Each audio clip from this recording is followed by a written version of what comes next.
Practice makes perfect when using the pen tool, but don't forget there are plenty of other tools inside of Illustrator as well. Let's focus on the pencil tool. Once again, we'll start with just a blank document here. I'm going to go just to the welcome screen here and choose to create a brand new print document, one artboard, a nice clean canvas to use right here. And I'll move over to my tools panel here and choose the pencil tool.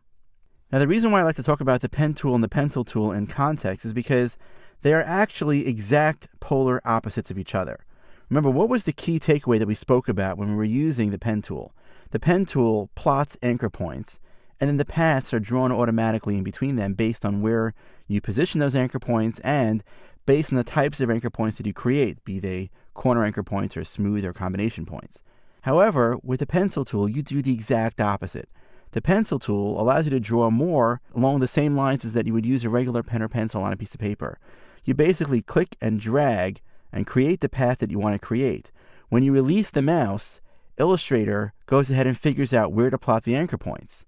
So you don't have to make the anchor points, you just draw the path the way that you want it to be.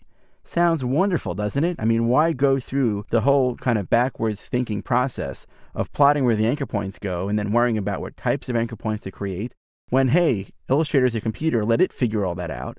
Let me just draw the path that I want. Well, the difference is that really, while that is true, you don't have the same level of control with the pencil tool that you might have with the pen tool. And that's simply because there's a disconnect between what you're drawing on a computer screen and the mouse in your hand. Now, it happens to be that I'm also using a Wacom tablet at the moment, which allows me to kind of have more of a fluid kind of drawing where I wanted to actually draw things in this particular way if I wanted to. I can, let's say, draw a tic-tac-toe board, so on and so forth. I'll actually go ahead and just hit Command-A or Control-A and just delete everything for now, just so I can kind of clear the board. And I can draw shapes like this, whatever it is, as I'm working. So no reason why I couldn't go ahead and create any kind of wonderful things. The problem, though, is that when I'm working with the pencil tool, notice I have that little X, again, the same for the pen tool. That means I'm now ready to start drawing a new path. But remember how that little O identified me drawing a closed path? Well, it's very hard to draw a closed path with pencil tools because it's hard to get back to that exact same spot. And if you do so, you lose a little bit of that fluid motion that you would normally want to have in an illustration.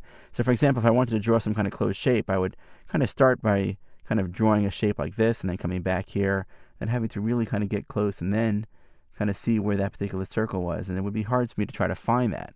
So it would also be hard to draw maybe perfect triangles or rectangles or other kind of shapes because I'm just going by however my hand is. If you're not using a straight edge and you just have a regular pencil on a piece of paper, I mean, how straight of a line are you going to draw?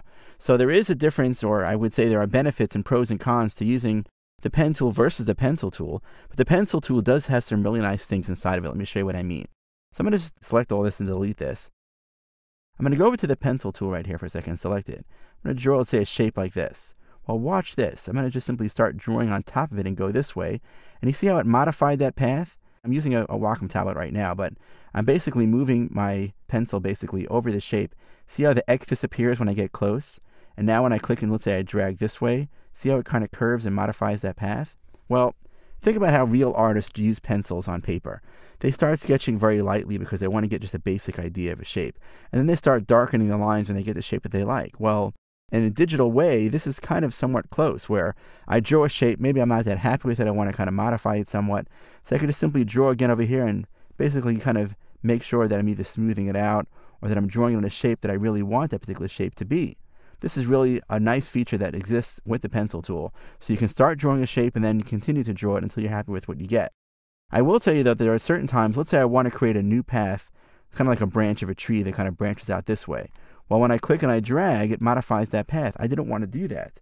So what I would need to do is hold down the Command key, deselect the path, then click to drag a new path, because that feature only works when you're working with a path that's already been selected. Well, if you double click on the pencil tool itself, you'll see that there are some pencil tool options. Fidelity basically allows you to control how smooth or how well the anchor points are defined when you're drawing that path.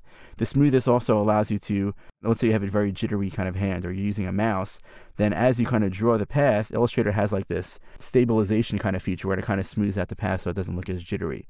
But I also have an option here called Keep Selected and Edit Selected Paths. Now I'll tell you that I like that feature called Edit Selected Paths because it allows me to simply redraw or modify a path as I'm drawing it. But like I said before, it does get in the way at times. So what I do is I uncheck the Keep Selected feature.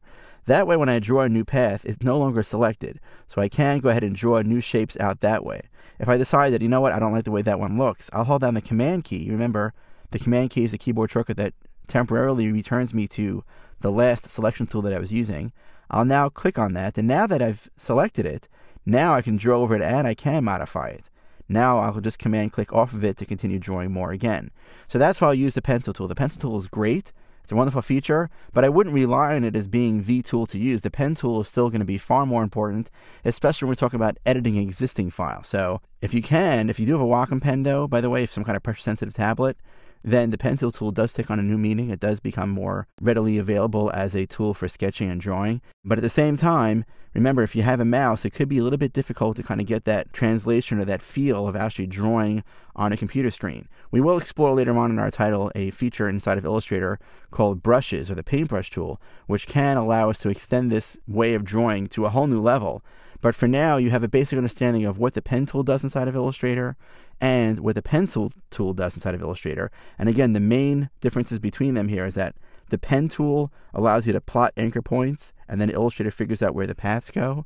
The pencil tool allows you to draw paths, and then Illustrator figures out where the anchor points go.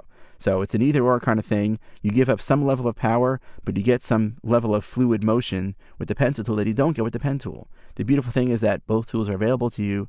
You don't have to only use one or the other, but choose what times it's best to use both of them together.